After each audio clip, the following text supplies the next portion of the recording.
Amis du café, amis de la police, amis de l'internet libre. Il est 8h57, 3 minutes d'avance et nos invités sont là. Les réglages techniques sont nickel jusqu'à ce que ça plante tout à l'heure, parce que ça plante toujours dans cette émission qui est la plus grunge de tout Twitch.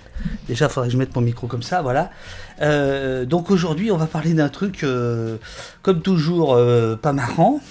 Pas comme souvent, pas marrant ici, mais on va essayer de le faire avec fougue parce qu'on peut pas se laisser abattre. Il s'agit d'une décision qui risque d'être prise demain, enfin qui est annoncée comme prise demain par Bruxelles concernant la censure d'Internet pour des contenus qui pourraient être qualifiés de terroristes par des policiers et les plateformes et les hébergeurs auraient 1 heure pour les supprimer de leur hébergement, on va dire ça très, très rapidement.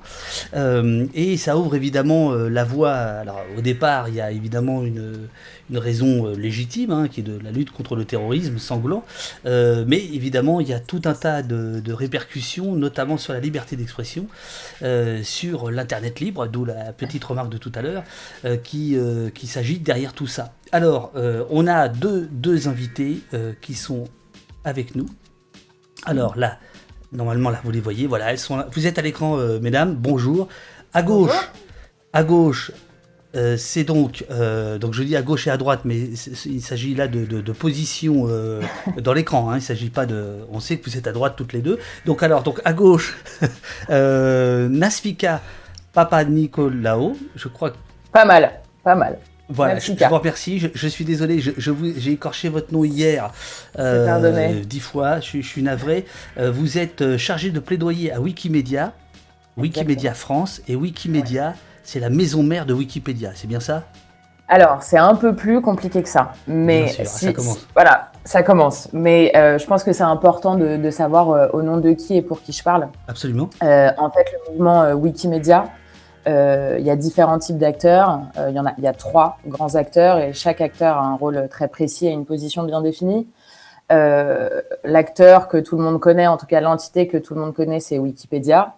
Donc c'est l'encyclopédie collaborative sur Internet qui est autogérée par des bénévoles, donc qui décide d'à peu près tout. Ensuite, il y a un hébergeur, donc qui est la Wikimedia Foundation. Donc la fondation, elle est basée aux États-Unis, à San Francisco. Donc c'est elle qui fournit les infrastructures essentielles et le cadre organisationnel qui va permettre le développement des projets Wikimedia, dont Wikipédia. Et ensuite, il y a nous, Wikimedia France.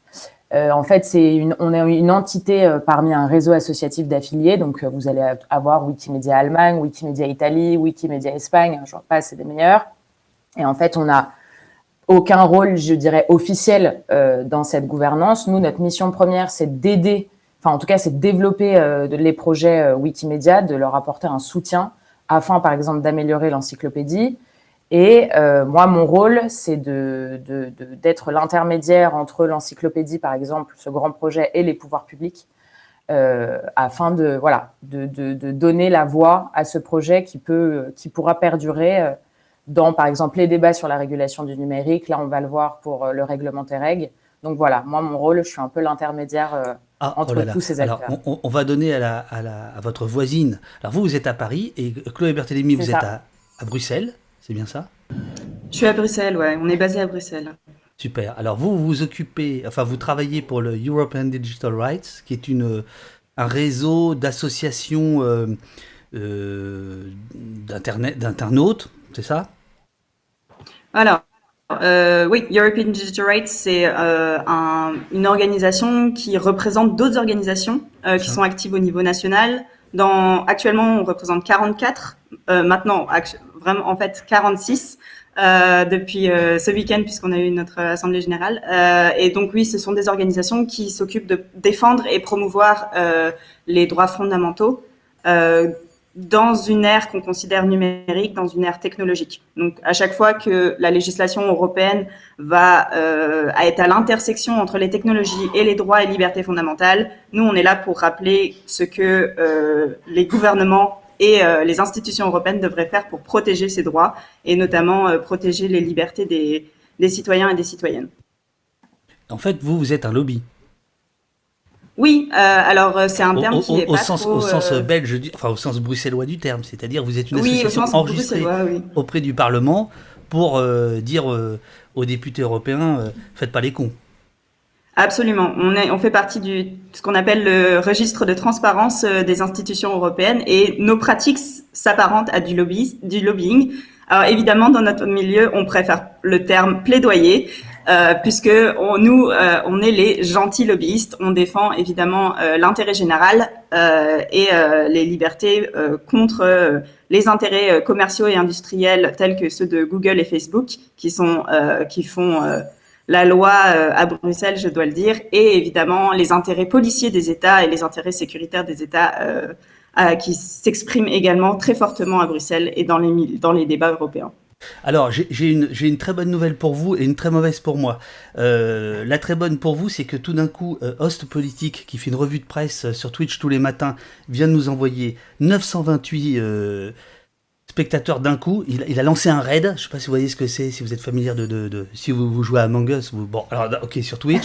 Donc voilà, donc là, il a raidé. Donc c'est une très bonne nouvelle pour vous, parce que ça veut dire que là, votre plaidoyer de lobbyiste va être très entendu, très écouté. Et pour moi, ça veut dire que là, il ne faut pas que je me plante. Ah, là, je ne peux plus bugger. Là, ça doit bien marcher. Donc je salue Host Politique qui fait sa rentrée, puisque Samuel Etienne s'était calé sur lui, avait pris les mêmes vacances que Host Politique pour éviter la concurrence, et les deux sont de retour. Je les salue. Alors, trêve de plaisanterie, pour ceux qui arrivent, qui déboulent ici, en fait, on va parler maintenant de quelque chose qui va se jouer demain à Bruxelles, autour de la liberté d'expression sous couvert de la lutte antiterroriste. Est-ce que l'une de vous deux peut nous expliquer très clairement de quoi il s'agit, parce que vous avez parlé de Tereg tout à l'heure, Naspika, mais il faudrait nous dire ce que c'est en fait Tereg, et quel est ce règlement qui va être voté.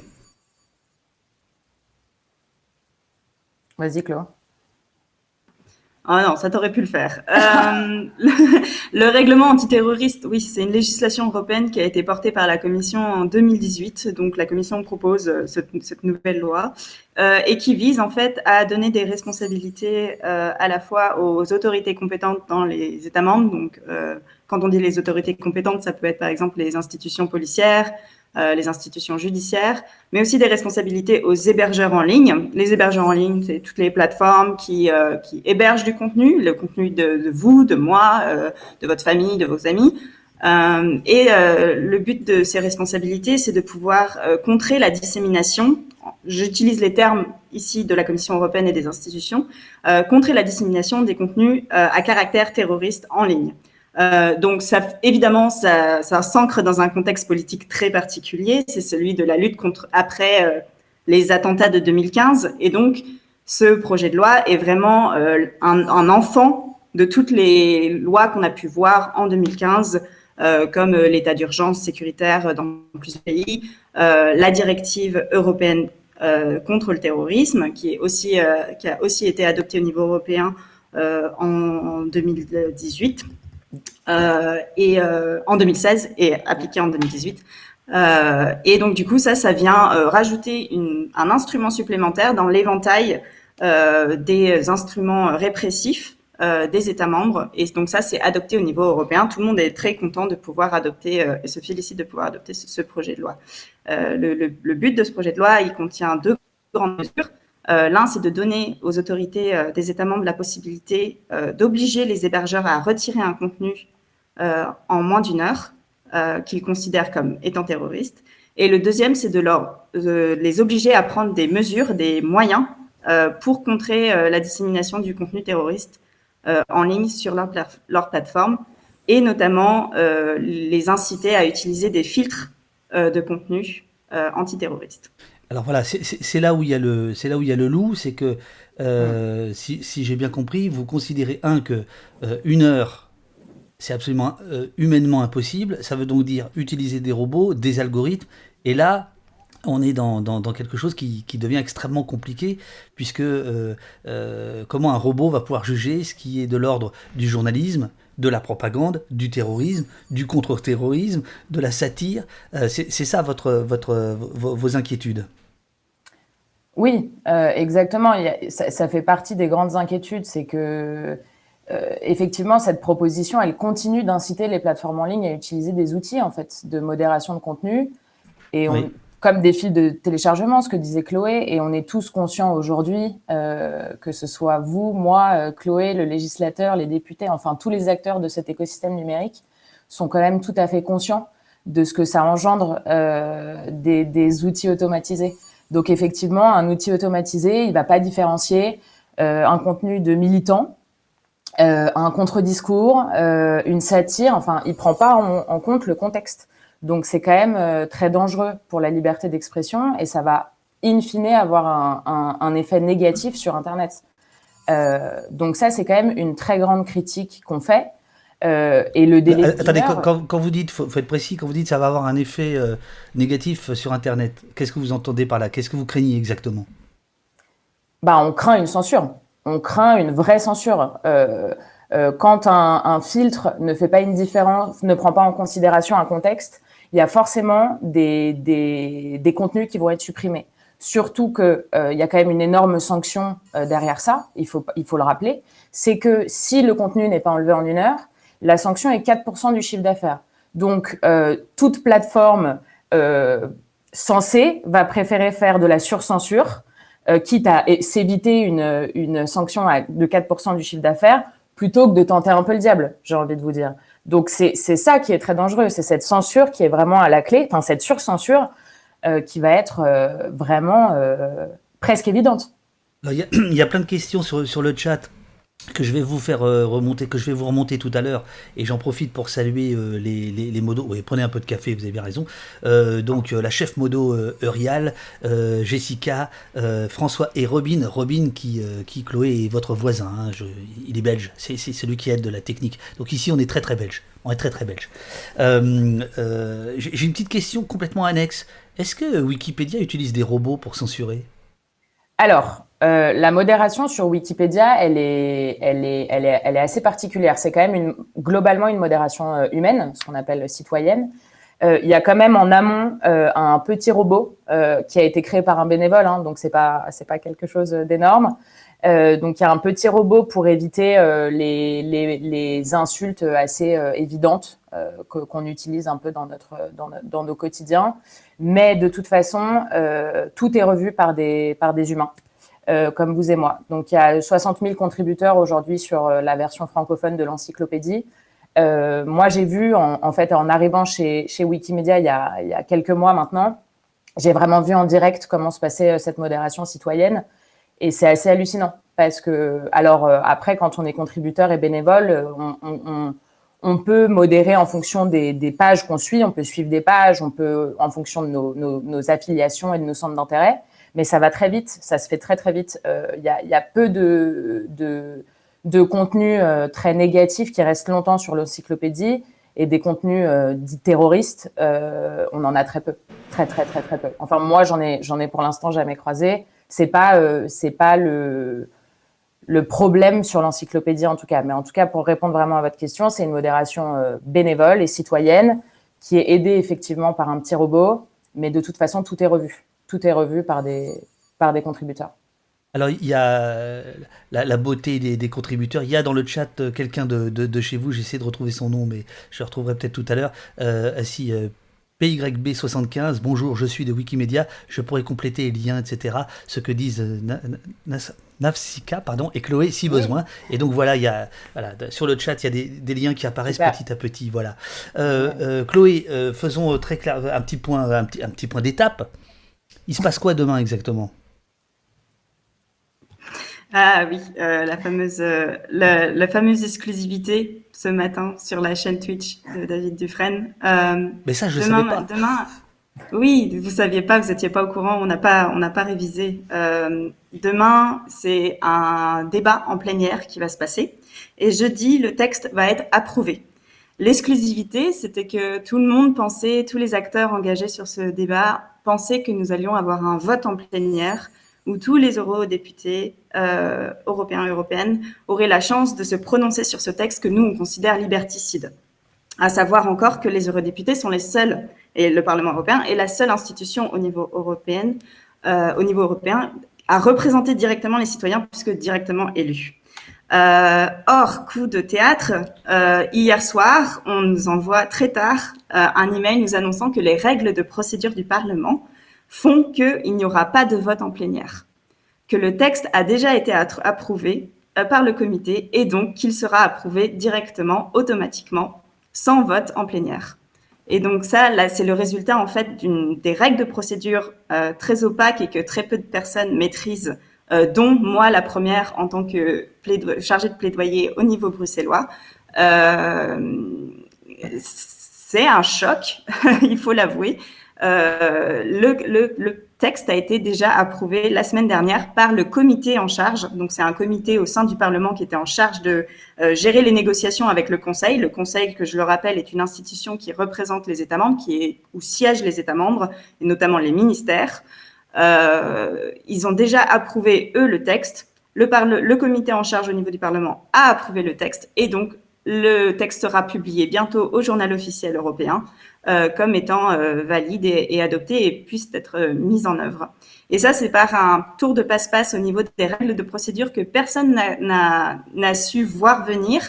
Et notamment certains de nos alliés au niveau du Parlement qui sont de notre côté sur ce règlement, principalement les partis progressistes, n'avaient même pas vu cette règle de procédure venir et ce déroulement se passer. Et donc, on se retrouve un petit peu l'herbe coupée sous le pied. Néanmoins, on pense que évidemment, ce genre d'opacité, ce genre de difficulté de règles de procédure, c'est quelque chose qui éloigne encore davantage, je pense, les citoyens et les citoyennes, et notamment leurs représentants, comme les associations de la société civile. À quelle heure vous avez reçu cet email ? À quelle heure vous avez reçu cet email ? Soyez précise. On va voir si vous l'avez reçu en même temps, tiens, par exemple. Ou s'il y en a qui Nafsika ne l'a pas reçu parce que elle. Non, c'est pas grave.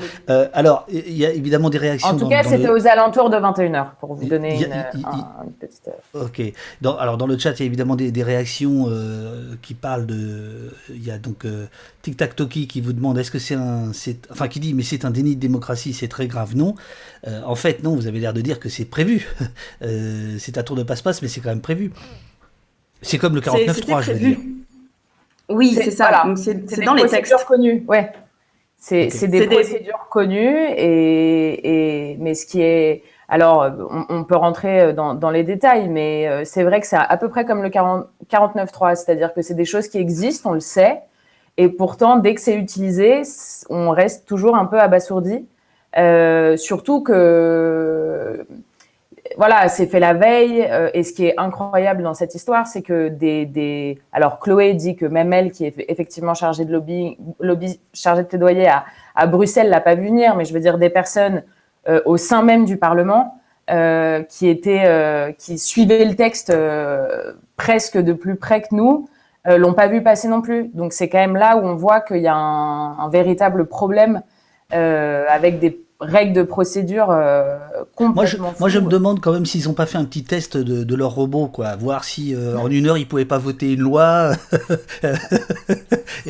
voir si ça passait. Vous voyez, je veux dire, c'est bien joué de leur part. Mais heureusement, vous êtes là ce matin pour dire, il y a un petit problème. Il y a un petit problème. Et pour vous donner quand même les chiffres, les votes de la semaine dernière, Chloé, corrige-moi si je dis des bêtises, il me semble que le texte a été adopté à 52 voix pour et 14 voix contre. Donc, il a quand même été adopté, en tout cas au sein de cette commission, en grande majorité. Alors, vous avez dit que ça venait dans les conséquences de 2015, c'est-à-dire que ce sont les attentats sur le sol français qui auraient motivé les législateurs plus que les autres attentats, parce que des attentats, il y en a dans tous les pays d'Europe. Enfin, pas tous, mais... Oui, ce projet de loi, en fait, il contient la marque française. Il est marqué par l'esprit français et par la politique française. On voit ça parce qu'il y a eu des révélations dans la presse d'une lettre qui a été envoyée par le ministère de l'Intérieur à l'époque, qui était Gérard Collomb, si je me trompe pas, et le ministère de l'Intérieur allemand. Donc, ils ont fait une lettre commune et ils l'ont envoyée au président de la commission en disant « Il nous faut un règlement terroriste sur les contenus terroristes ». l'une des principales motivations, c'était aussi le fait que de plus en plus d'attentats sont enregistrés par les attentats terroristes sont enregistrés soit par des passants, soit par la personne qui commet l'acte elle-même. Oui. Et ce genre de vidéo, en fait, explose en ligne, entre guillemets, et retweeté et repartagé, et la presse aussi s'en mêle et réutilise les images. Et donc, du coup, c'est quelque chose contre lequel il voulait lutter. Ouais. Est-ce que, comme le disent certaines personnes dans le chat, est-ce que c'est une loi Avia déguisée?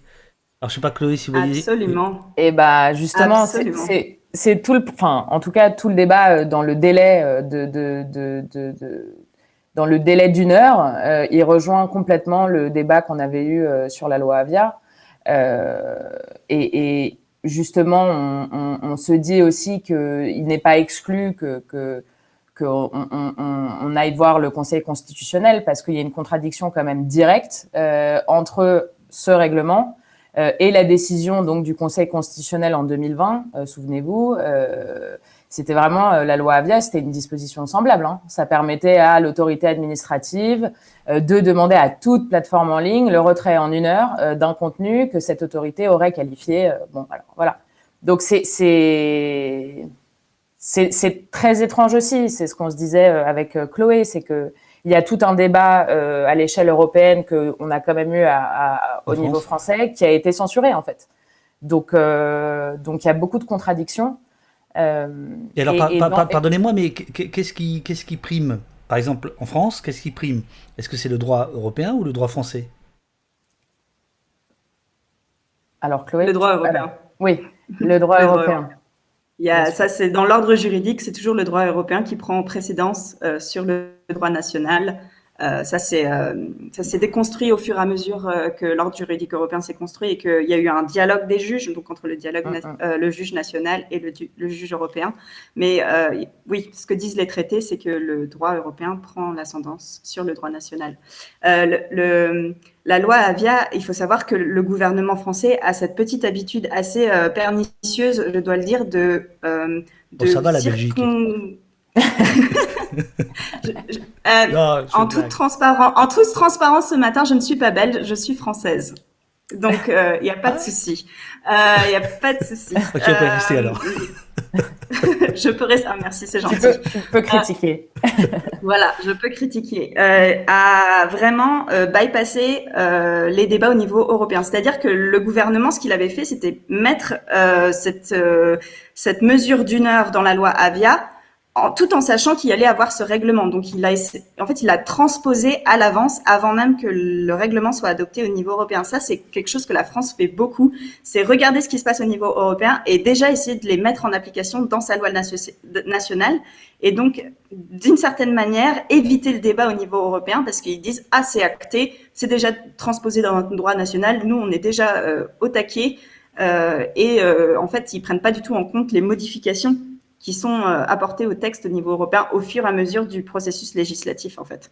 Mais là, est-ce qu'on peut avoir des doutes sur le fait que parce que le Conseil constitutionnel en France a retoqué la loi Avia, est-ce qu'il s'est trouvé par exemple des députés ou des lobbyistes pour défendre ce dont on est en train de parler à Bruxelles pour que finalement ce soit appliqué, qu'une des mesures de la loi Avia finalement soit appliquée par Bruxelles là où elle avait été retoquée par le Conseil constitutionnel? Est-ce que c'est envisageable ou c'est de la paranoïa?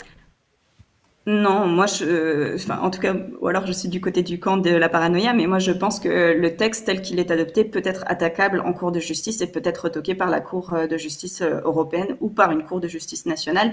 La manière dont le Conseil constitutionnel avait raisonné, c'était que le délai d'1 heure ne permettait pas à l'hébergeur d'aller chercher un avis judiciaire. Donc, c'était une autorité administrative, typiquement la police, qui dit « ce contenu est illégal sous la loi ».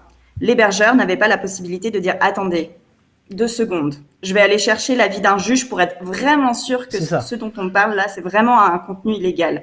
Et ça, le fait qu'en 1 heure, c'est pas possible, le Conseil constitutionnel avait dit c'est disproportionné par rapport à la liberté d'expression. Ça constituait une atteinte, je m'en souviens très bien, c'était que cette disposition constituait une atteinte à la liberté d'expression qui n'était pas adaptée, qui n'était pas proportionnée et qui n'était pas nécessaire. C'était les conclusions du Conseil constitutionnel dans la loi Avia. Alors, est-ce que on peut revenir quand même à cette... alors, ça s'appelle un règlement, c'est pas une loi, c'est ça?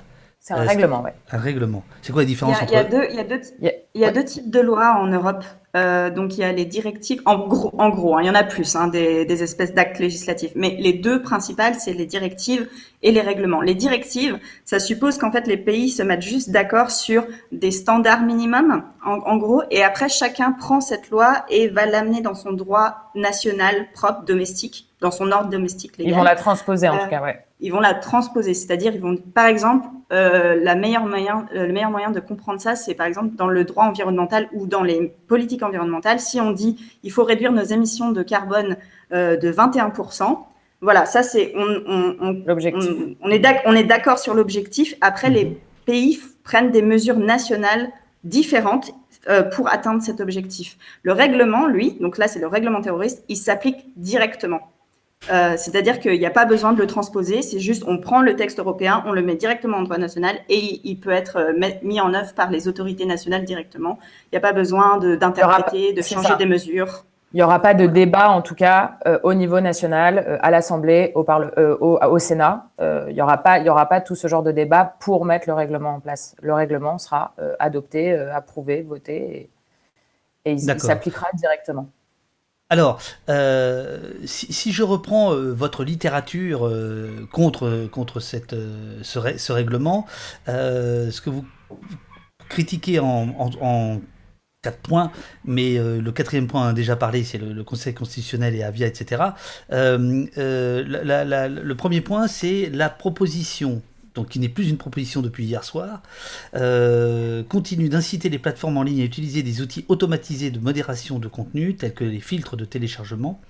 Et pour vous, donc, ça se caractérise par un manque profond de transparence et de précision de la prise de décision automatisée. Est-ce qu'il y a eu des discussions avec les hébergeurs? Donc, quand on parle d'hébergeurs, on parle aussi des plateformes, j'imagine YouTube. Vous parliez de vidéos, donc j'imagine Twitter, Facebook, enfin tous ces gens-là. Est-ce que vous avez discuté avec eux? Est-ce qu'ils vous racontent comment eux ils travaillent et ce qu'ils peuvent ou ne pas faire? Techniquement, j'entends, parce que moralement on sait qu'ils peuvent tout faire, mais techniquement. Non, ça n'engage que moi, vous inquiétez pas. Non. Oui, je ne commenterai pas, puisque je parle au nom d'Edri aujourd'hui. On a eu des discussions quand il y a eu la directive copyright, droit d'auteur, oui. Puisque c'était à peu près les mêmes sujets et les mêmes enjeux qui étaient sur la table, à savoir le filtrage de contenu de manière automatisée. En général, en fait, il y a quand même, faut comprendre aussi le contexte de pouvoir économique face auquel on est. Les plateformes et surtout les plus gros, les plateformes dominantes telles que Facebook, Google, donc qui détient YouTube, ont quand même tout intérêt à montrer aux législateurs que leurs outils sont très sophistiqués et très perfectionnés. Et qui peuvent repérer tout sans problème, comprendre le contexte, différencier des choses, enfin des contenus illégitimes, des contenus tout à fait légitimes et protégés par la liberté d'expression. C'est pas le cas dans la pratique, même s'ils veulent le faire. La raison pour laquelle ils mettent autant d'énergie à promouvoir leurs outils, en fait, c'est parce qu'ils peuvent après les vendre. Ce genre d'outils à des plateformes moyennes.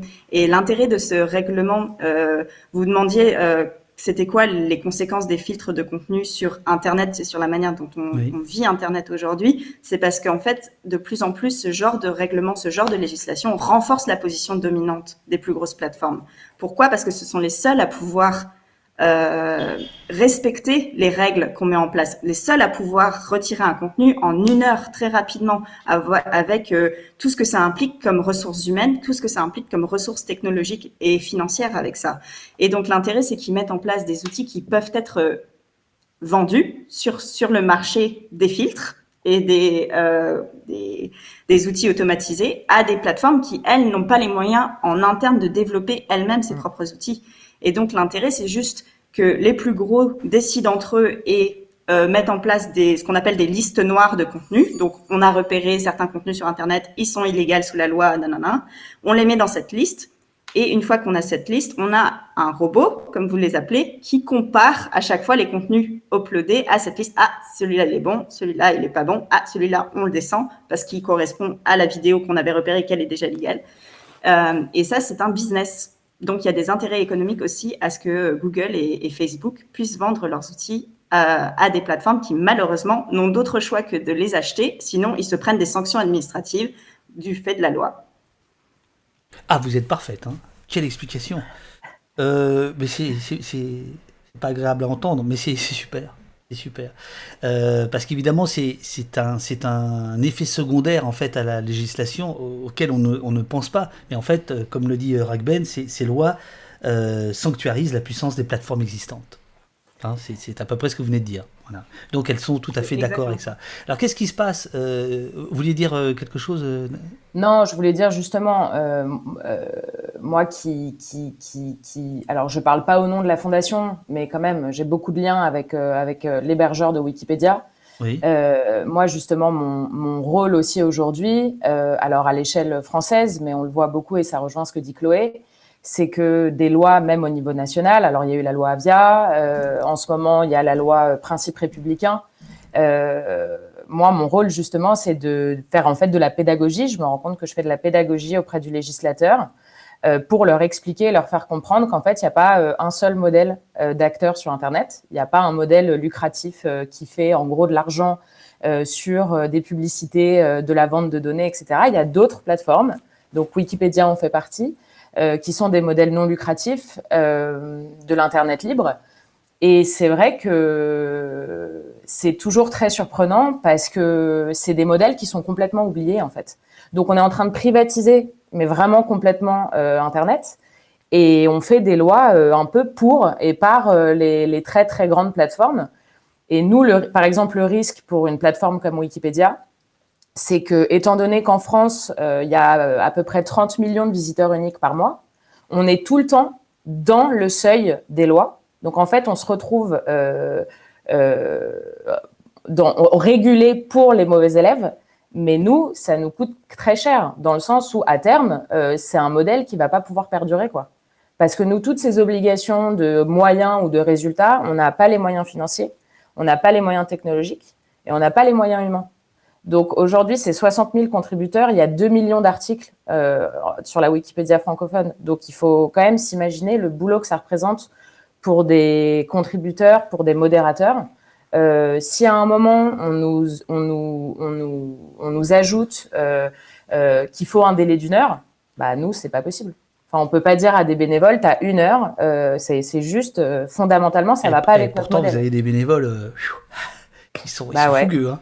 Ça va vite. Ils sont fougueux, mais les bénévoles, ils ont une vie, quoi. Enfin, je veux dire, à un moment, c'est... Bien sûr. Donc, on raisonne, en fait, avec un seul modèle. C'est incroyable. Alors que Internet, c'est quand même une pluralité d'acteurs. C'est un écosystème hallucinant. Mais il y a le modèle des GAFAM, en gros, je vais le dire grossièrement. Mais en tout cas, le modèle lucratif qui peut, c'est les seuls à pouvoir mettre en place ce genre de réglementation.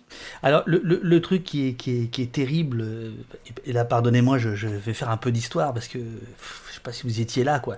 C'est que ces débats-là, ce que vous êtes en train de dire, me ramènent à 1995-1996, où il y avait notamment en France toute une affaire autour d'hébergement, etc., où les petits hébergeurs, s'appelaient Alterne et d'autres, étaient accusés de tout, et en fait, c'était exactement la même chose, c'est-à-dire, sont-ils responsables du contenu, ils doivent le censurer, et donc, ce que les indépendants disait, c'était si nous on commence à faire ça, d'abord nous c'est pas notre rôle, et deuxièmement si on ne pourra pas le faire techniquement, vous allez favoriser les gros.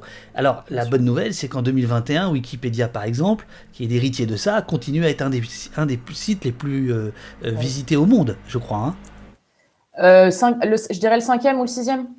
C'est pas mal. En tout cas, c'est pas mal. C'est quoi les autres, ça? C'est Google, c'est Facebook? C'est Google, c'est Amazon, c'est ce genre de site. Mais oui, c'est sûr que dans les 10 premiers, on est un peu l'ovni, quoi. Alors, par rapport à la liste dont vous parliez, Chloé, il y aurait une liste noire et les petits robots qui vont chercher dans la liste. Qui constitue cette liste? Qui fait cette liste? Ah, ça, Sur quels c'est une critères? très bonne question. Bah, Ça, c'est on une n'est très pas chez bonne les cons question. ici, hein, je vous l'ai déjà dit. Euh, oui, alors, c'est les plateformes, les grosses plateformes elles-mêmes qui font ces listes. Mhm. Donc, évidemment, aucune légitimité en termes de est-ce que vraiment on peut donner le pouvoir à Facebook et Google d'évaluer la légalité des contenus. C'est une question démocratique et en termes d'état de droit qui est assez grande. Il faut savoir quand le règlement antiterroriste, ce dont on parle ce matin, en fait, il prend place comme je disais, dans un éventail de mesures qui ont attrait à la lutte antiterroriste au niveau européen, et notamment la Commission européenne est très friande ces dernières années d'initiatives qu'on appelle self-voluntary, donc je commence à perdre mes mots en français, mais Une initiative qu'elle prend elle-même. Voilà. mais de la part des plateformes. Oui. Donc, ce qu'elle encourage, c'est le modèle de gouvernance, de propre gouvernance des propres plateformes. Donc, L'autonomie. En fait, elle encourage les plateformes à s'auto-réguler. Ça, c'est le mot, l'autorégulation. Et notamment, il y a une initiative qui s'appelle le Forum Internet européen. Et ça, c'est en gros la Commission européenne qui met en place une espèce de plateforme où toutes les plus grosses plateformes dominantes, donc encore une fois Google, Facebook, Twitter, bientôt, j'imagine TikTok rejoindra ce truc-là, à se mettre ensemble et à prendre les rênes de la lutte antiterroriste sur Internet. Et donc, c'est là où ce genre de représentants des grosses plateformes se rencontrent et disent quel genre d'outils on peut mettre. Et c'est notamment dans ce genre de forum qui n'est pas légal, qui n'a pas de base légale, je dirais. C'est pas qu'il n'est pas légal, mais c'est qu'il n'a pas de base légale, qui est basé sur l'autorégulation, où se crée ce genre de liste noire et d'outils automatisés, en fait, où, basiquement, en fait, ils collaborent, ils coopèrent pour créer ce genre d'outils.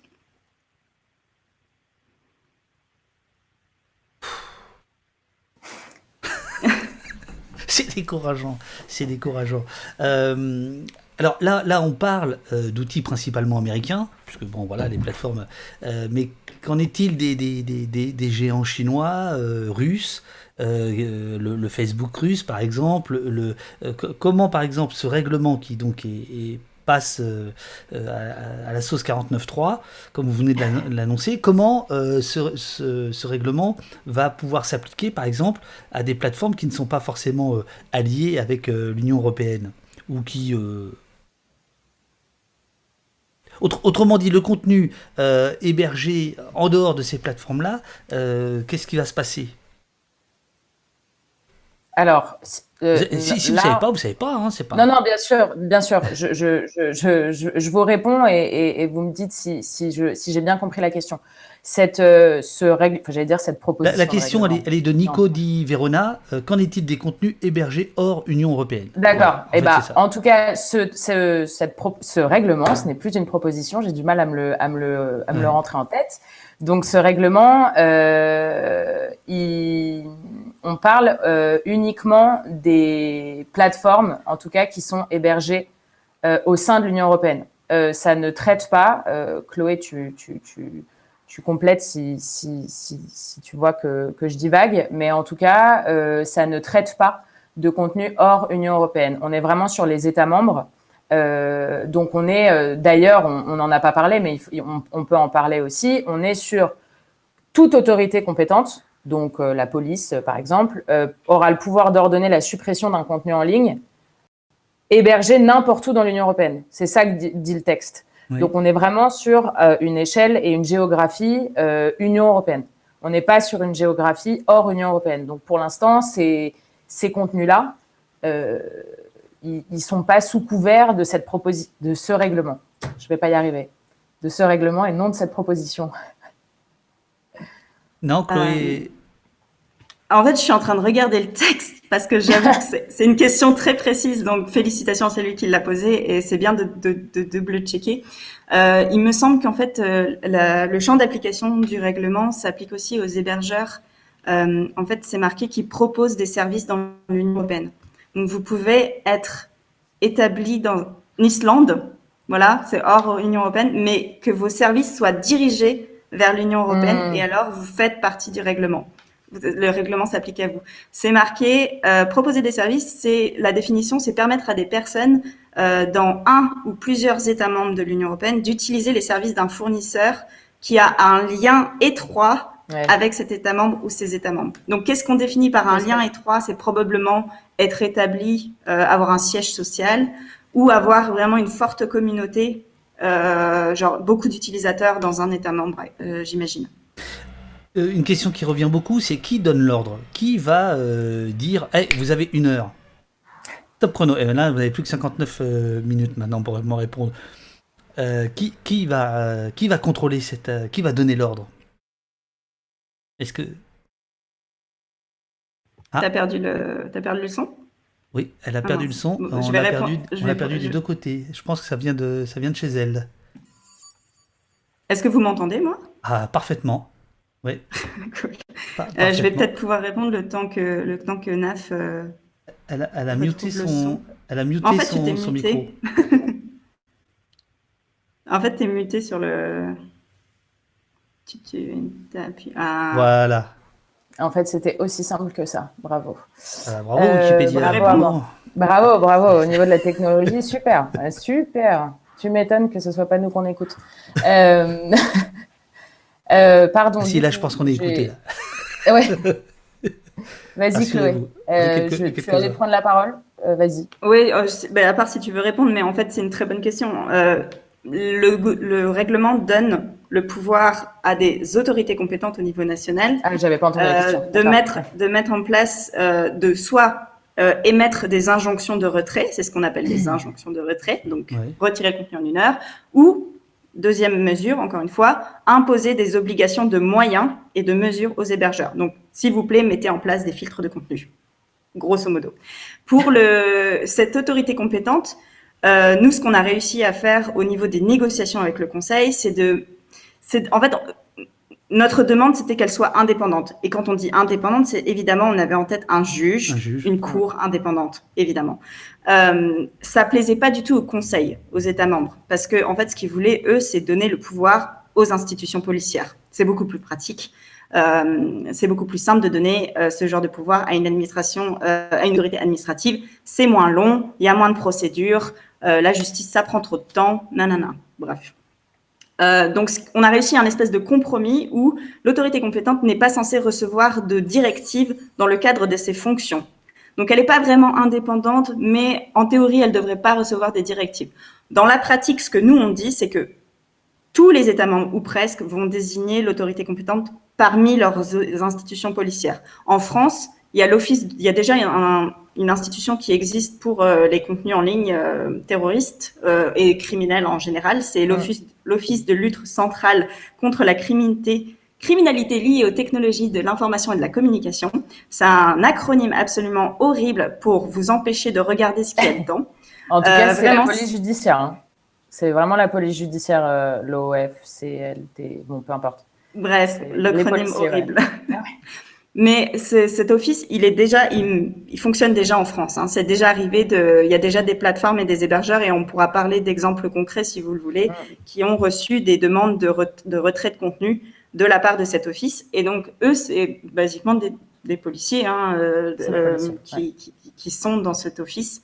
Et qui travaillent qui vont pouvoir donc évidemment qui ont besoin de plus d'1 heure pour travailler, j'imagine.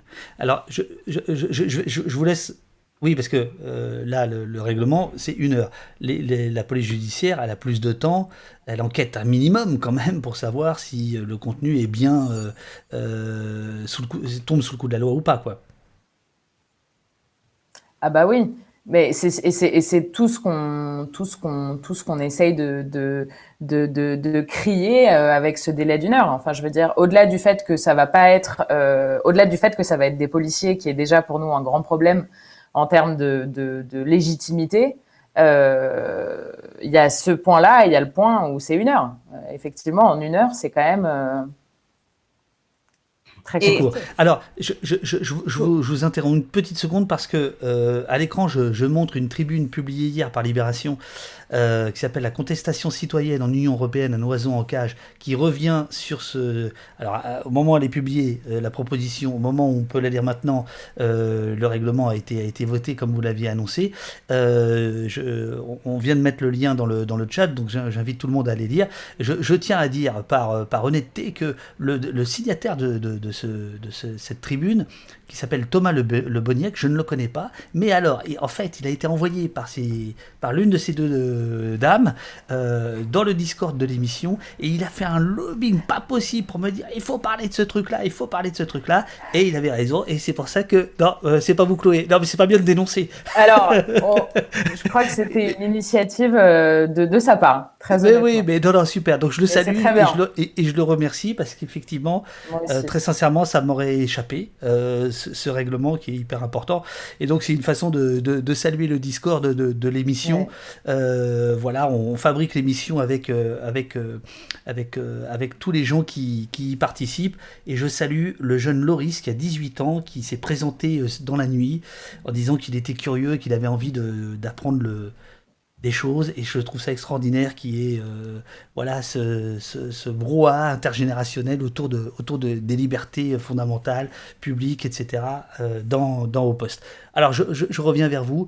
Vous, ce que vous souhaiteriez, parce que en gros, j'essaie de traduire.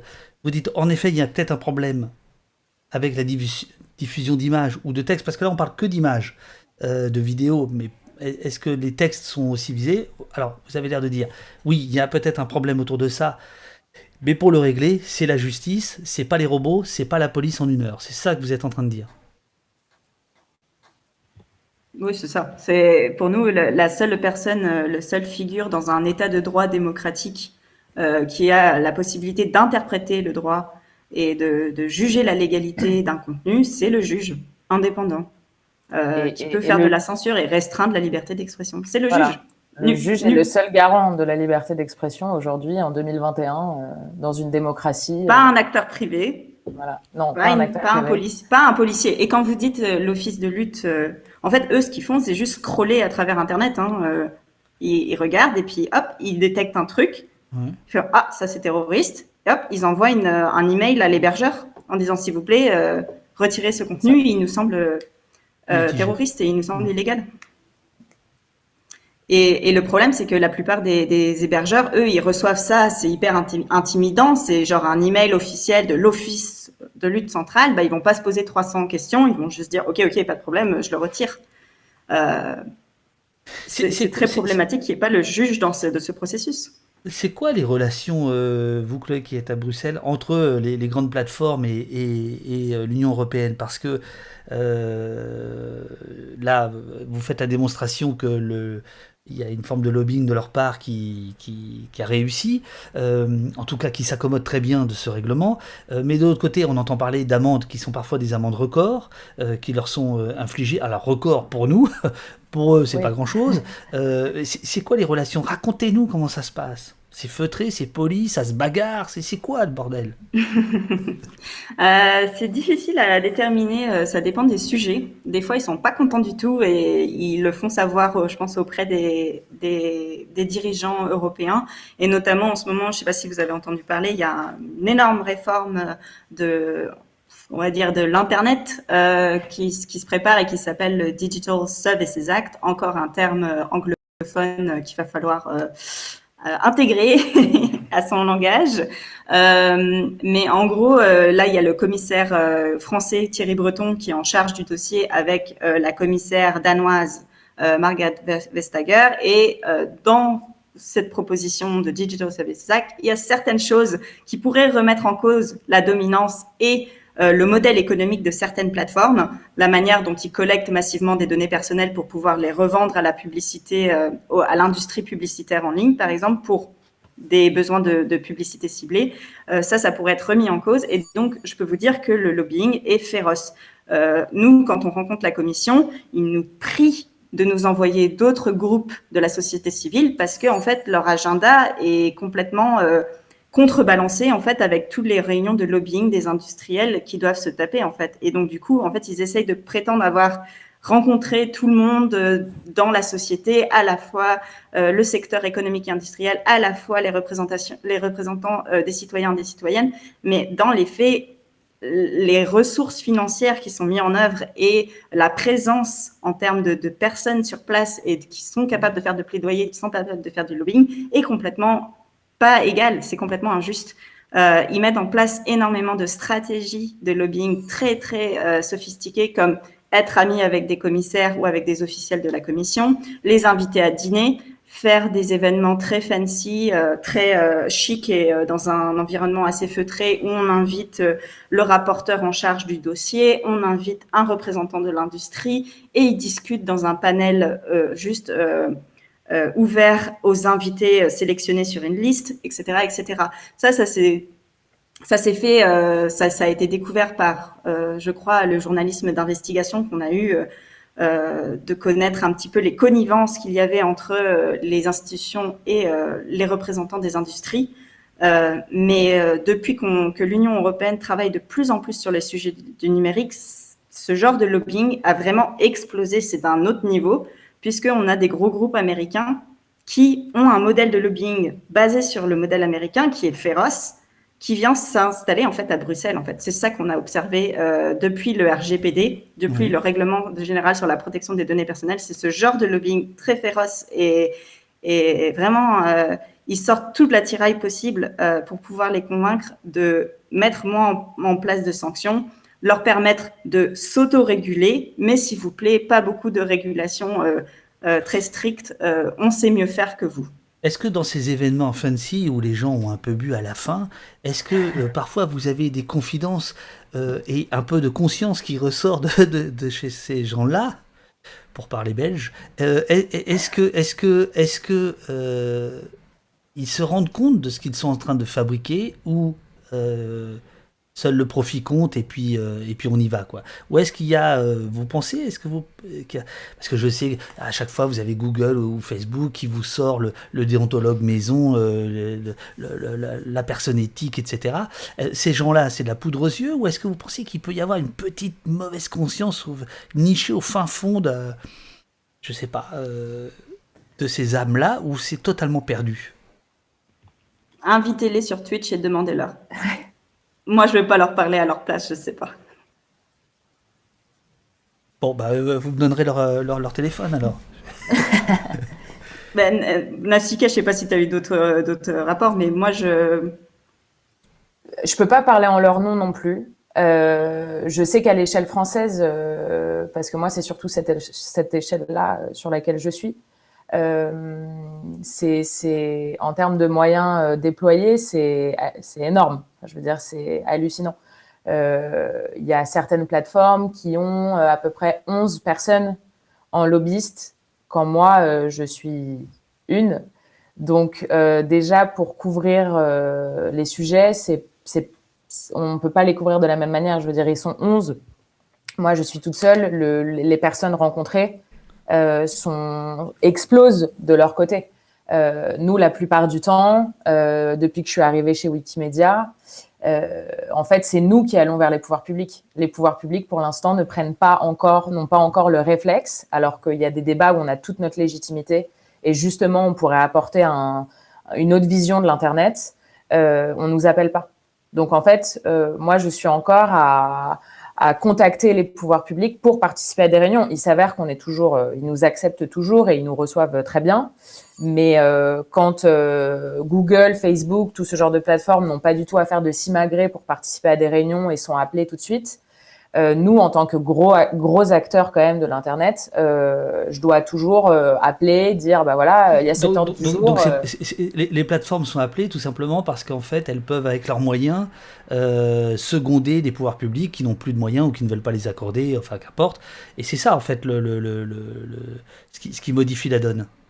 Est-ce que c'est ça ou est-ce que c'est la vision du monde? Vous voyez, c'est ou les deux. Ah, vous n'entendez pas? Moi, non, alors, c'est un peu coupé. J'ai entendu en saccadé. Moi, je pense qu'il y a un peu des deux. Je pense qu'il y a un peu des deux. Et Et je pense, honnêtement, niveau français, je pense pas que le législateur veut mal faire. Honnêtement, j'en ai rencontré, j'ai discuté, j'ai débattu avec eux. Je vais pas défendre le petit législateur français, hein, mais honnêtement, je pense que il y a aussi quelque chose de ces géants du numérique qui dominent le web, qui ont vraiment pris une place de monopole. Et quand il y a un monopole, bah, je crois que c'est aussi très compliqué de comprendre qu'il y a d'autres acteurs qui sont là et qui sont importants, et de réfléchir du coup autrement. Il y a tout un modèle à déconstruire, mine de rien. Il y a un modèle économique et lucratif qui s'inscrit quand même dans une société capitaliste poussée à son extrême. Donc, pour penser autrement, je veux dire, quand moi, par exemple, j'explique le modèle de Wikipédia, comment ça fonctionne, l'autogestion, il y a des personnes qui ne comprennent pas ce que je dis. Mais honnêtement, non, mais vous abusez. Si vous parlez d'autogestion. Non, je vous assure, ce modèle-là, chez certaines personnes, il est... Pourquoi ? Mais pourquoi faire ça à but non lucratif ? Pourquoi ne pas gagner d'argent là-dessus ? Pourquoi vous mettez pas des pubs ? Je vous assure, c'est des vraies questions qu'on m'a posées. Pourquoi on a ce modèle-là aujourd'hui ? Pourquoi on continue à faire du non lucratif ? On me l'a dit des milliers de fois. Mais ça veut dire quoi, la communauté ? Mais comment ? Mais c'est quand même tout un autre modèle, en fait. De A à Z, il y a une déconstruction à faire qui est énorme, vraiment, qui est énorme. Est-ce que il y a une différence, soyez sincères, est-ce qu'il y a une différence entre les députés dits de gauche et les députés dits de droite, députés européens, sur ces questions-là ? Et si oui, lesquelles ? Sur la question de la réglementation du web. Du web, oui. Ouais. Oui. De manière générale, évidemment, les partis progressistes, par exemple les Verts, la gauche. Quand on dit la gauche au niveau européen, c'est le parti politique français qui fait partie du groupe. La gauche, c'est la France insoumise, pour vous donner une idée. Sont généralement beaucoup plus sensibles à nos arguments de liberté fondamentale sur Internet que partis tels que le Parti conservateur. Ou les partis encore plus d'extrême droite, où siège le Rassemblement national, par exemple, que d'autres. C'est toujours un peu la question sur ce genre de dossier, c'est comment on va pouvoir se placer avec les socialistes. Donc il y a un grand groupe au niveau européen. Pour rappel, peut-être c'est important pour les gens qui nous regardent, le plus grand groupe au Parlement européen, c'est les conservateurs, qu'on appelle le Parti populaire européen. Donc c'est là où siègent les républicains. Et le deuxième grand groupe, c'est les socialistes, où siège ce qui reste du PS. Sorry. Donc, c'est le plus intéressant pour nous, c'est vraiment de savoir où les socialistes et les libéraux, donc où siège la République en marche, qu'on appelle Renew Europe, vont se placer, parce que ça va vraiment déterminer et faire shifter le vote. Alors, puisque le règlement est voté, ça veut dire qu'il rentre en application quand ? Donc je rappelle à ceux qui nous rejoignent maintenant qu'en fait l'Union européenne a voté, a décrété en catimini cette nuit, grosso modo, que désormais un policier pourrait demander à une plateforme de supprimer en 1 heure tout contenu jugé terroriste, sans qu'on sache s'il s'agit de terrorisme, s'il s'agit de contre-terrorisme, s'il s'agit de propagande ou d'études, de satire ou d'information. Mais voilà, il y a une précipitation dans la censure qui a été votée cette nuit, alors que normalement ça aurait dû être discuté demain. Ça, c'est ce que vous nous avez annoncé tout à l'heure. C'est ça. Et donc ça se met en place quand ? Ça arrive, ça peut arriver quand ? Et ça va se passer comment ? Est-ce que vous avez une idée ? L'approbation officielle du texte, qui donc, encore une fois, on le répète, sans vote, va se faire jeudi. Oui. Et puis après, ce sera à la fin de la semaine prochaine probablement, publié au journal officiel de l'Union européenne. Ça marche à peu près comme le droit français. Et après, elle pourra être mise en œuvre. Et il y a quand même un délai, il me semble, de 6 mois de mise en œuvre, le temps que les autorités désigne l'autorité compétente qui peut émettre des injonctions de retrait, qui a les pouvoirs sous ce règlement, basiquement. Voilà, il y a un petit temps d'adaptation, mais sous peu est la réponse. Est-ce que vous pensez que dans la discussion a joué la méfiance du politique face à la justice, face aux juges, qui est par exemple très forte en France, où on parle de la République des juges régulièrement, dans les années 70 on parlait des juges rouges, etc. Et donc l'idée que le politique essaie de faire en sorte d'évaluer finalement la chose justice, est-ce que vous pensez que ça a pu jouer en disant finalement on va passer par des robots, on va passer par des algorithmes, on va passer par... comme ça, il n'y aura pas de discussion. Je veux dire, en France aujourd'hui, toute décision judiciaire est discutée et justement, on dit la justice est humaine, trop humaine, quoi. Vous voyez ce que je veux dire? Donc là, d'une certaine manière, est-ce que l'idée de dire, on va mettre des filtres, on va mettre des robots, c'est pas un rêve de justice automatisée Si, en tout cas, il est bientôt 10h, c'est l'heure de la philosophie. Et oui, vous êtes au poste. La minute philo. Moi, je vais parler à titre personnel, pas du tout dans mon rôle de chargé de plaidoyer de Wikimedia. Si c'est le cas, si en tout cas cette pensée ou ce raisonnement de pensée a pu être à un moment dans la tête du ou des législateurs, c'est hyper grave parce que c'est une remise en question absolue de notre pouvoir judiciaire, qui est quand même l'un des piliers pour avoir ce qu'on appelle un État démocratique, en tout cas aujourd'hui. C'est l'indépendance du pouvoir judiciaire. Donc, si ce mécanisme de pensée pourrait être vrai, pour moi, c'est vraiment hyper grave. Moi, au niveau de ce que j'ai entendu au niveau européen, des débats européens, c'est pas ce qui est ressorti, puisque évidemment, il n'y a pas que la France dans ces débats. Et ça, c'est peut-être une bonne opportunité pour moi de rappeler que je pense que tout le monde a en tête évidemment les pouvoirs donnés à l'institution policière en France, mais il faut savoir que ce règlement s'applique aux 27, et notamment la Pologne, et notamment la Hongrie de Orban. Donc, on donne dans les mains du gouvernement de Orban un pouvoir de censure. Et il est important de le souligner, ça s'applique à tous les hébergeurs qui sont, donc, on l'a rappelé, avant établis dans l'Union européenne. Et il n'y a pas besoin pour Orban de consulter la France s'il veut retirer un contenu en France, qui est hébergé en France. Il n'y a pas besoin. Orban peut émettre une... D'autant qu'il y a une grande complexité, c'est que le terrorisme lui-même n'est pas défini par la loi, hein, vous le savez ça. C'est-à-dire que même l'ONU n'arrive pas à trouver de définition qui soit universelle du terrorisme. Pour aller très vite, le terroriste de l'un est le héros de l'autre, parfois. Enfin, voilà, là, pour aller très vite, hein, c'est la minute philo qui s'arrête. Hein, donc, non mais, vous voyez ce que je veux dire? C'est-à-dire que définir un crime de sang, c'est d'une certaine manière, c'est simple. Voilà. Mais le terrorisme, c'est-à-dire, si c'est l'aspect sanglant, ça se discute assez peu, mais si c'est l'aspect philosophique, si c'est l'aspect des motivations, donc tout l'aspect revendicatif, par exemple, du terrorisme, ça devient très compliqué, en fait, à censurer. Je veux dire, c'est pas du tout... oui, c'est pas clair, en réalité. C'est pas clair, mais c'est en fait, dans le règlement TEREG, pour la définition du terrorisme, il renvoie, en fait, à la directive dont vous parlez, Chloé,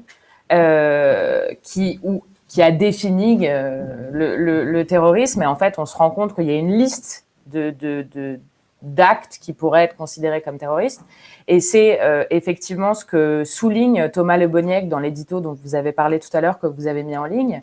Il dit qu'en fait, cette définition, elle est tellement générale qu'elle est très facilement manipulable, et en fait, il finit par dire que ça pourrait être envisageable de poursuivre des grévistes et des syndicalistes d'EDF qui peuvent pratiquer des coupures de courant militantes.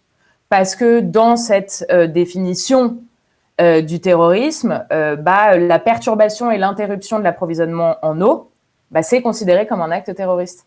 Donc, vous avez raison, en fait, c'est quoi le terrorisme? De quoi on parle? Et c'est tellement général que c'est très facilement manipulable.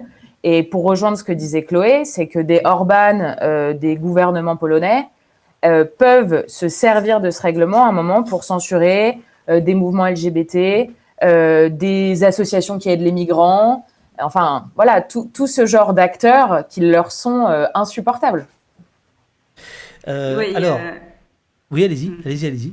Je veux juste compléter sur le fait que, effectivement, les règlements et la directive antiterroriste essayent de donner une définition, mais l'interprétation dans les faits va être complètement différente d'un pays à l'autre. La Pologne dit qu'il y a certains militants environnementalistes qui essayent de protéger une forêt ancienne en Pologne. Je ne sais pas si vous avez suivi ça. Ils les appellent des éco-terroristes. Est-ce qu'on serait d'accord, nous, en France, de les appeler des éco-terroristes? Peut-être pas. En Espagne, il y a plusieurs rappeurs qui ont été qui sont poursuivis et il y en a un qui a fini en prison, qui est en prison actuellement pour avoir écrit des chansons qui critiquent la royauté espagnole. Il est considéré comme terroriste. Il a été poursuivi sur la base du terrorisme. Il y en a un qui a trouvé refuge en Belgique d'ailleurs, et la Belgique a refusé de l'extrader en Espagne pour qu'il soit mis devant le tribunal, parce qu'il considère que ces chansons sont protégées par la liberté d'expression sous la loi belge. Donc même si l'Union européenne prétend donner une définition commune de ce qu'est le terrorisme, la manière dont les États l'interprètent après, complètement diverse. Alors, on a Super Dodo 007 qui se réveille et qui pose une question qui tue. La question qui va se poser, alors, dit-il ou dit-elle, je ne sais pas. Je n'ai pas lu le règlement. Est-ce qu'il est conforme à la charte des droits fondamentaux de l'Union européenne? Et que va en penser la CJUE? C'est la Cour de justice de l'Union européenne, je crois. Oui. Alors, donc nous sortons de la philosophie, nous revenons dans le droit. C'est une bonne question.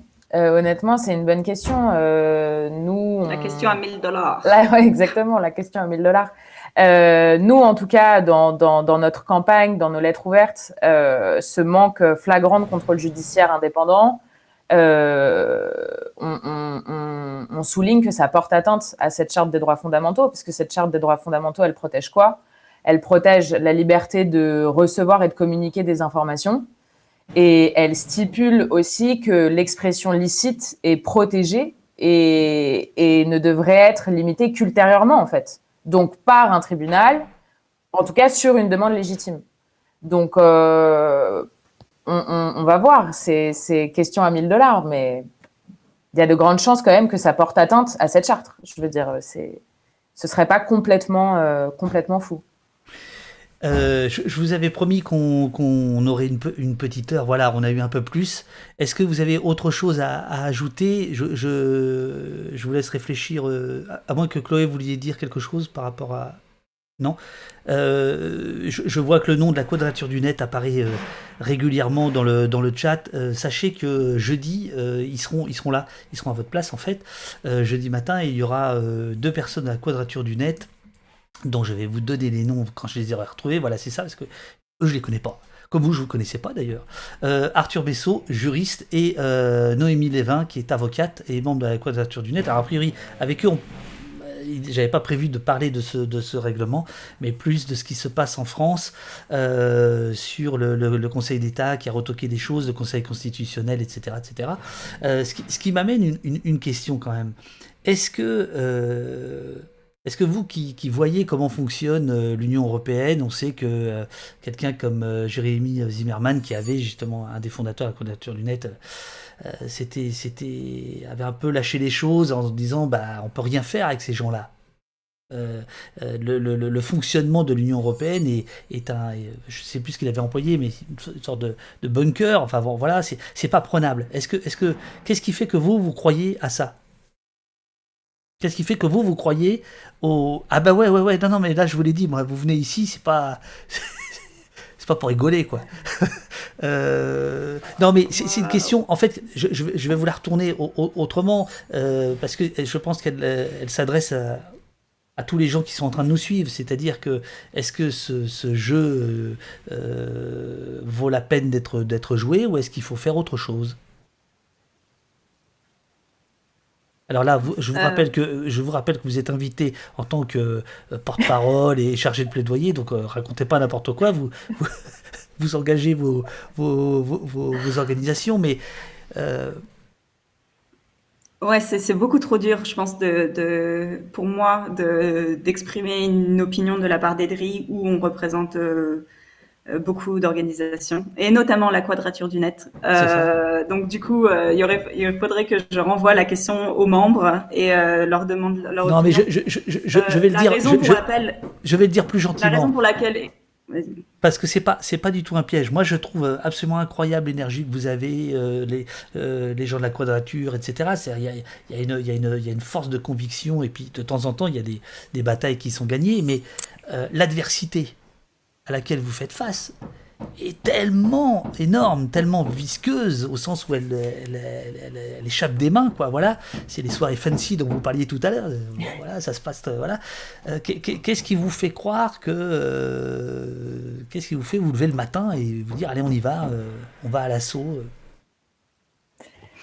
Des fois, on a des victoires, hein. La raison pour laquelle Edry est arrivé à Bruxelles et s'est installé à Bruxelles, c'est aussi pour contrer en fait les menaces qui portaient sur les libertés et les droits fondamentaux en fait. Et quand on a des petites victoires, même si elles sont toutes petites, face à ce que vous dites, l'adversité, ça fait continuer. Et c'est ça qui motive. Quand, par exemple, ACTA, Bien sûr. le traité a été voté contre par le Parlement. Est-ce que c'était en 2011? Je ne me rappelle plus. J'étais encore au lycée, donc je ne m'en rappelle plus. Mais pour dire que c'est une victoire énorme et ça reste dans les esprits des militants et c'est ça qui nous fait continuer en fait. Le règlement terroriste tel que proposé par la Commission européenne était bien pire que le résultat actuel. Ça, faut s'en rendre compte. Alors évidemment, vous allez me dire, c'est pas ça qui va révolutionner la société, le monde. C'est pas ça qui va nous faire aller vers une société où tous les droits de tout le monde sont respectés. Évidemment, c'est l'adoption de ce texte est une défaite et ça, on le reconnaît complètement et on le savait que ça allait être le cas. Mais c'est important pour nous de nous battre et de faire du management de dommages. Je ne sais pas comment on le dit en français, mais genre éviter le plus possible les dommages qui sont faits aux libertés et aux droits. Et, C'est ça qui nous fait lever le matin. Alors ouais, je vous rassure, et le chat vous encourage, hein, bravo à vous pour votre constance, il faut continuer ouais, vos travaux. Je me fais engueuler la question Bim Bunch, à quoi servez-vous en fait? Voilà, voilà, j'ai pas le droit de. Enfin, c'est pas bien ce que j'ai fait, donc rassurez-vous, tout va bien, tout va bien. non, Mais mais si, vous nous demandiez pourquoi on se lève le matin, ou en tout cas ce qui fait qu'on se lève le matin. Moi, par exemple, la Quadrature, c'est quand même un interlocuteur. Enfin, on se connaît bien et on parle beaucoup entre nous. Alors, attendez, j'ai un petit problème de chargeur qui s'enlève. Avant de partir comme ça. décidément, vous avez un beau casque C'est pas, Marshall, c'est pas, Wikipédia, mais alors c'est pas ma matinée. Mais c'est surtout, je pense que il y a quelque chose qu'il faut pas oublier, c'est on y croit. Enfin, on a des valeurs qu'on veut défendre coûte que coûte. On a une idée de la liberté, une idée même au-delà de la liberté, de la société qu'on veut défendre, même si c'est dur, même s'il y a des jours, et on peut vous le dire avec Chloé, où on se dit mais c'est tout ça pour ça, voilà, on est découragé, mais Tout je pense ça qu'on pour, lâchera jamais. tout ça Honnêtement, pour des enfin règles moi, de procédure. ouais, voilà, tout ça, c'est ce qu'on se disait ce matin. Franchement, tout ça pour des opacités nulles de procédures européennes. Oui, ça décourage, mais à côté de ça, enfin, moi, je le ressens dans mon ventre, quoi. Je veux dire, c'est des trucs, je le défendrais, je m'épuiserais pour le défendre. C'est pas très grave. Je me vois pas défendre autre chose, donc c'est ça qui fait que on est tous, on y va, quoi. super, super. Écoutez, bon, j'imagine qu'on a fait le tour, à moins qu'il y ait quelque chose que vous vouliez ajouter par rapport au sujet du débat d'aujourd'hui, ce règlement qui a été donc adopté. Ou est-ce que c'est bon? Bah c'est bon alors. C'est, c'est- Écoutez, il me reste à vous remercier chaleureusement. Vous êtes les bienvenus au poste, vous venez quand vous voulez. Maintenant vous avez le lien, vous pouvez On peut arriver comme ça Vous pouvez arriver comme ça. en plein direct. Voilà, donc ça c'est le moment où, où les gens vont vous remercier, je pense, sur le chat de votre venue. Moi, je vais faire une petite pause pour aller me chercher un petit café, et puis ensuite on fera un petit débat tranquillement entre ceux qui seront là. Donc merci encore Nafsika et Chloé. Tenez bon. Simplement une toute petite question, c'est qu'est-ce qui peut se passer?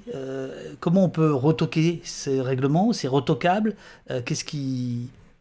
Ou est-ce que Il faut trouver une personne qui a eu son contenu retiré sur la base de ce règlement et essayer de motiver cette personne qu'un groupe qui fait de la litigation, qui fait du litige, je sais plus D'accord. comment utilise ce cas personnel, individuel, pour pouvoir remettre en cause l'entièreté du règlement et donc sa proportionnalité, sa nécessité devant une cour nationale. Et si la cour nationale a des doutes sur l'interprétation du règlement ou vis-à-vis de l'interprétation vis-à-vis de la charte, quelqu'un mentionnait la charte de manière tout à fait opportune dans le chat, demander à la Cour de justice de l'Union européenne si le règlement est aligné avec la charte.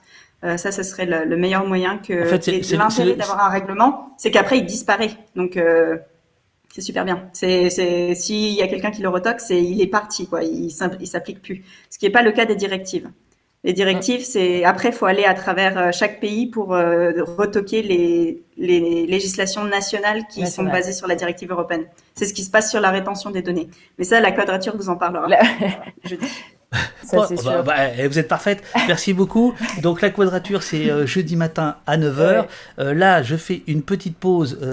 Les amis, afin d'aller me faire un petit café. Merci à tous les spectateurs, spectatrices, les personnes qui ont participé. Merci de nous avoir écoutés, c'est très important pour nous.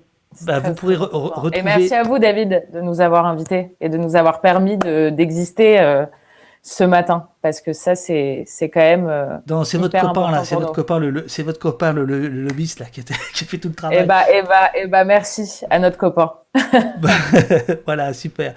Merci beaucoup. L'émission, vous pourrez la retrouver. Alors sur Twitch, il la garde quelques jours, et sinon elle sera sur mon site si vous avez envie de vous revoir et de voir toutes les questions et tout ce qui était dit pendant vos waouh, pointu les filles, on vous dit. Enfin, ça n'arrête pas. C'est un déluge de remerciements. Mais on vous trouve un peu désespérante quand même. Enfin, pas vous, mais les nouvelles. Alors que moi, ça va. Bon, allez, j'arrête les conneries. Bon courage. Merci beaucoup. Et vive Bonne la journée. Belgique. Merci et vive beaucoup. la Belgique, parce qu'il y a Robin qui s'inquiète, bien sûr. Merci beaucoup. À bientôt. À bientôt. Au revoir.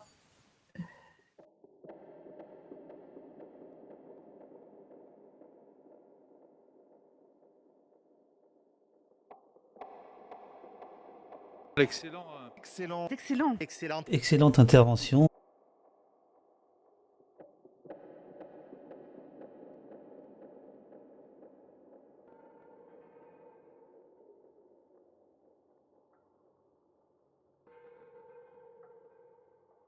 La légitimité de la violence, elle est absolument démocratique au sens où n'importe qui peut pouvoir l'endosser à titre individuel ou collectif. Il n'y a pas de légitimité attribuée uniquement à l'État pour exercer cette violence. Excellente intervention.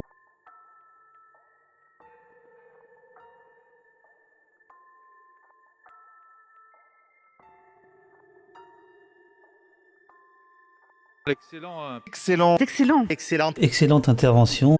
On n'est pas chez les cons ici.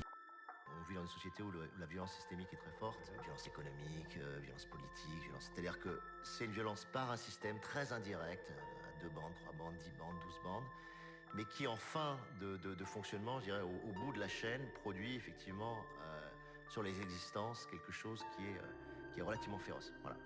Et que par rapport à cette violence-là, qui est extrêmement... parce que la source de la violence est placée extrêmement loin de celui qui l'a subi, donc tu peux pas, et c'est très difficile d'aller chercher vraiment qui est responsable de cette violence sur toi.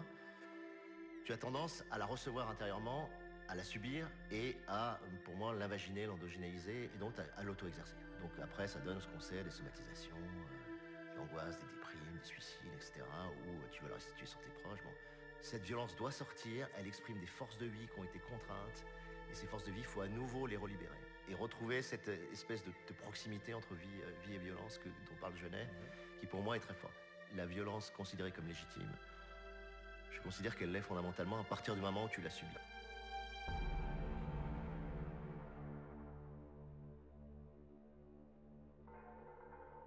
On revient à un régime disciplinaire, on l'assume.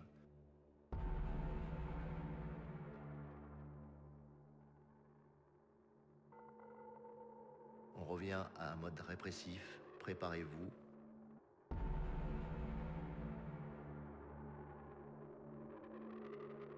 On est en train de basculer sur une séquence, en tout cas, qui ne sera pas une séquence de contrôle.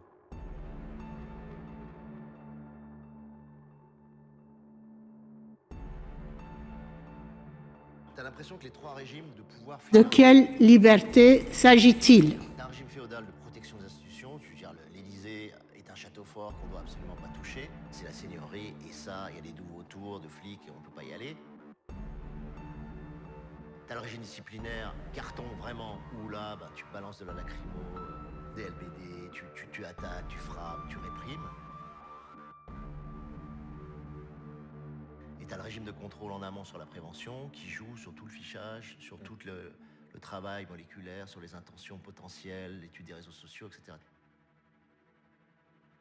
Et ces trois régimes sont activés, pour moi, en même temps. Là, tu te dis, ils déploient tout à la fois. Et quand on dit totalitaire, moi j'aime pas dire totalitaire parce que c'est trop facile de balancer ça, mais s'il y a quelque chose de totalisant, c'est le fait pour moi d'activer les trois régimes en même temps. Eh bien, c'est bon. C'est bon. Le renfort est arrivé. L'intendant suit, c'est important. Alors vous avez vu, maintenant techniquement, on n'a plus aucun problème ici. Il est 10h18, on est toujours en direct. On va bientôt s'arrêter parce que hier on a fait une longue émission avec la sénatrice Eliane Assassi, émission que vous allez retrouver par le site de Blast qui rediffuse l'émission du lundi. L'émission du lundi, en théorie, c'était normalement la seule émission de Poste avec un invité. Et puis finalement, on commence à prendre goût à tout ça, avec le café, tout ça, etc. Donc on en fait un peu plus. C'était le cas aujourd'hui. Si j'en crois vos retours sur le chat, eh bien, vous avez appris des choses et ça vous a intéressé. Et je remercie les deux invités qui étaient nickel. Et donc en effet, c'était passionnant et c'était désespérant. Voilà, l'idée c'est de faire d'Opost un poste d'observation de ce qui est en train de se passer et de se compter et d'essayer de voir comment on peut contrer tout ça, c'est-à-dire le recul quasi quotidien maintenant, hebdomadaire, mensuel, des libertés fondamentales, des libertés publiques. Je note aussi que le matin, on est toujours beaucoup plus nombreux que le soir. Alors c'est aussi en grande partie grâce aux copains comme Host Politique qui nous hostent ou qui nous raident, mais peut-être pas uniquement, donc je me demande s'il va falloir... merci Lumens 21, c'était vraiment très très bien, très clair, précis, ça donne la curiosité et l'envie d'aller plus loin. Ouais, c'est ça l'idée. L'idée c'est de prendre le temps ici, au moins 1 heure, avec les invités, souvent 2, parfois 3, jusqu'à 4, quand c'était les thugs, pour essayer de sortir des sentiers battus, des clichés, des répliques et des idées toutes faites, pour essayer de rentrer un peu dans le détail.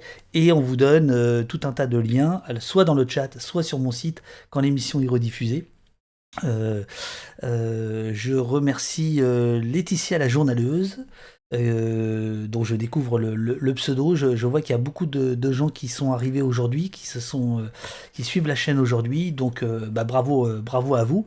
La conso de café a augmenté, bien sûr, mais le café c'est très bon. Le café c'est très très bon. Comme dirait Darmanin, c'est une drogue dure. Enfin, il parle pas du café, mais c'est une drogue dure. La preuve. Tiens, ça me fait penser, j'ai pas mis la musique. Alors, la musique de JC et de Skank, que je remercie, musique offerte gracieusement et dont vous pouvez retrouver les liens si vous avez envie.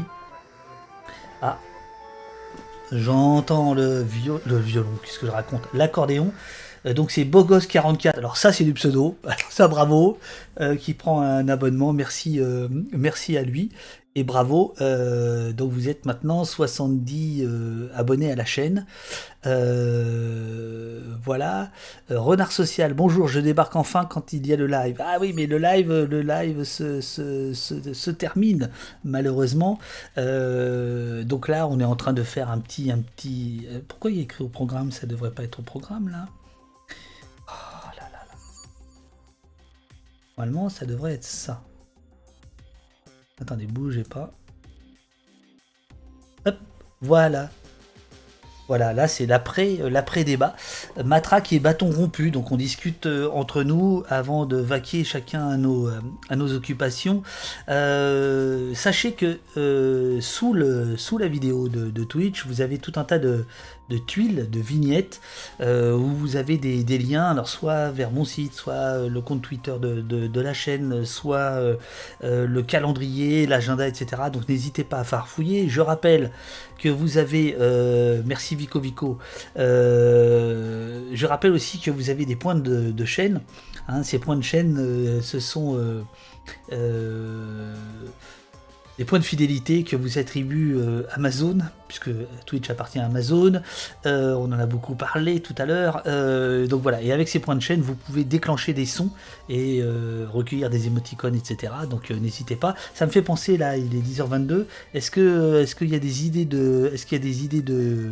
de raid, puisqu'on pourrait peut-être faire un raid ce matin, donc je ne sais pas si... alors, je vous rappelle que pour faire un raid, il faut que la personne soit en live, soit en direct, et l'idée c'est plutôt de découvrir des comptes qu'on n'a pas déjà raidés. Alors voilà, si vous avez des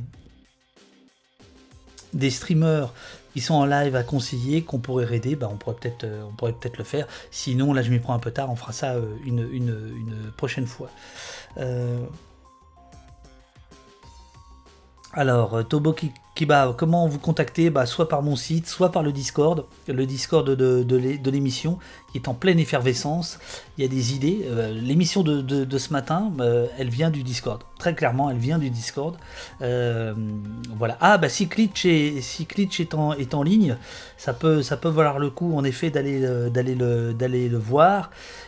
Car c'est grâce à lui que nous avons mis en place le Ninja. Ninja, c'est le service de visioconférence qu'on utilise maintenant pour faire au poste. Voilà. On a arrêté avec les conneries de Zoom, de Skype et tout ça. Et maintenant, on a Ninja OBS, qui est donc un plugin qui va sur OBS. OBS, c'est le logiciel qui permet de streamer. Ninja OBS, c'est fait par un mec qui s'appelle Steve au Canada. Il a lui aussi son Discord, on n'arrête pas de discuter et il a mis au point un truc génial, voilà, qu'on a encore utilisé ce matin. Alors, Julien Pagnac parle de la censure liée au Covid. Ah, intéressant. Qui connaît Julien Pagnac? Ce nom ne me dit rien, donc peut-être qu'on pourrait aller voir. Là, je demande à la régie, je demande aux modos leur avis par rapport à ça. Qu'est-ce que je pourrais vous dire d'autre? Alors, je vous rappelle que jeudi matin, Arthur Messot, juriste à la Quadrature du Net, et Noémie Levin, avocate et membre de la Quadrature du Net, seront avec nous à 9h, un peu comme ce matin, pour faire le point sur les combats de la Quadrature et les victoires et les revers, parce qu'il y en a eu auprès du Conseil d'État. On va parler du Conseil constitutionnel, etc. Donc, une émission un peu du même ordre que celle de ce matin. Ils seront là de 9h à 10h, 10h30. Et vendredi à 10h30, on sera avec des étudiants de Sciences Po pour parler de documentaire, et l'intitulé c'est Filmer la politique. Voilà, ça c'est vendredi à 10h30, donc jeudi à 9h, la Quadrature du Net, vendredi à 10h30, Filmer le politique. Alors, je vous laisse encore réfléchir à la question du raid, et je vais changer de scène. C'est quand même le moment où on va bientôt se quitter. Merci à Virogata.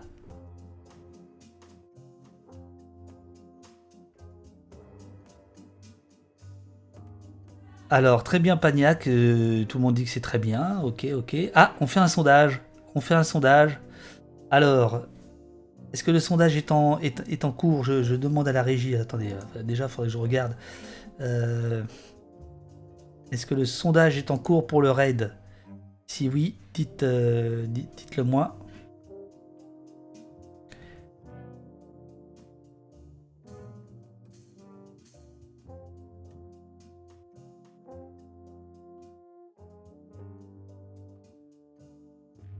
Ah non, il n'y a pas de. Bon alors nous allons je vais donc décider démocratiquement que nous allons aller voir ce Julien Pagnac, puisque vous avez l'air de dire qu'il est valable. Alors comment je fais déjà? Là c'est l'heure où. Point barre. Bougez pas, bougez pas.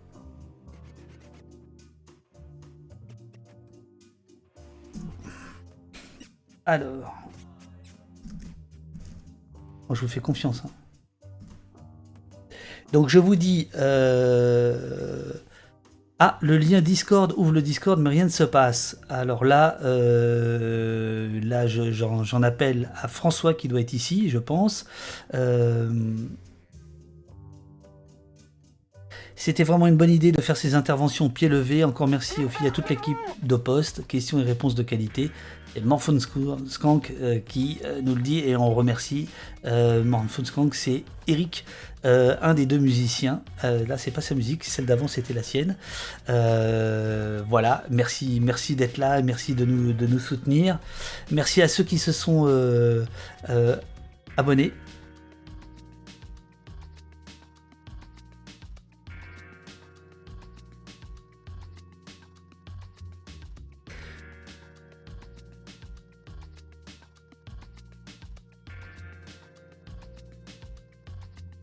Alors, Robert Le Grutier, réflexion personnelle, je pense être en train de changer de modèle d'écoute des médias en basculant sur Twitch, en regardant des reportages sur YouTube et désormais ne plus regarder la télé ni écouter la radio. Désormais, je trie les informations que je veux connaître.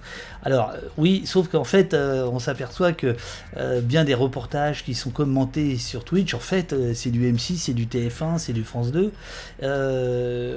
Et donc, on n'est pas si loin. C'est une façon de déporter un peu les choses, mais voilà.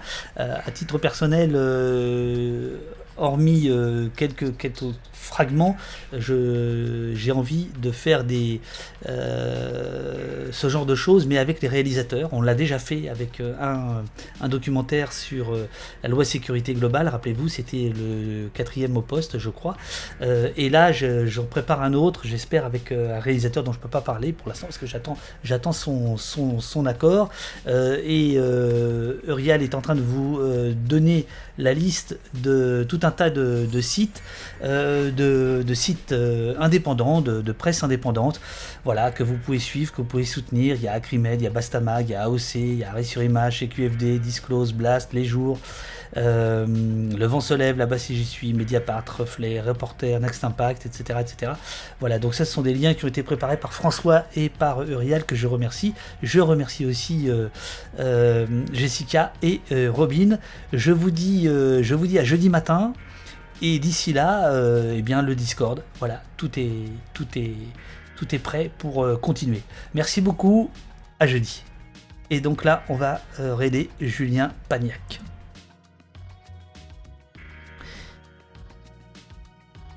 Vous le saluerez de ma part.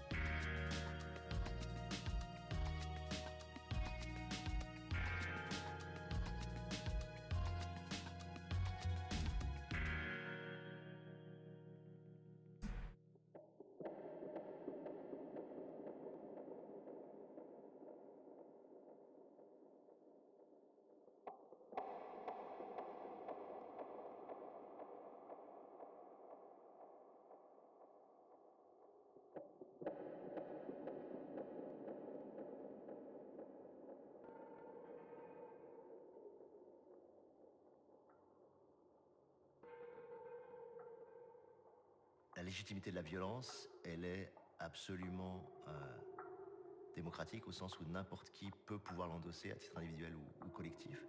Il n'y a pas de légitimité attribuée uniquement à l'État pour exercer cette violence.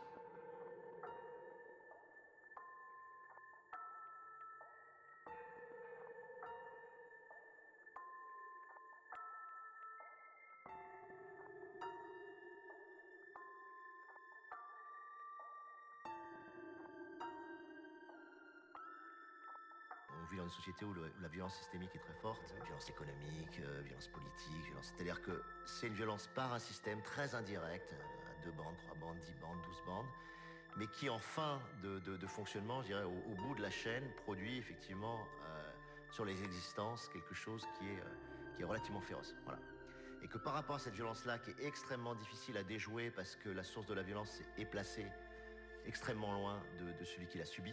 Donc tu peux pas, et c'est très difficile d'aller chercher vraiment qui est responsable de cette violence sur toi.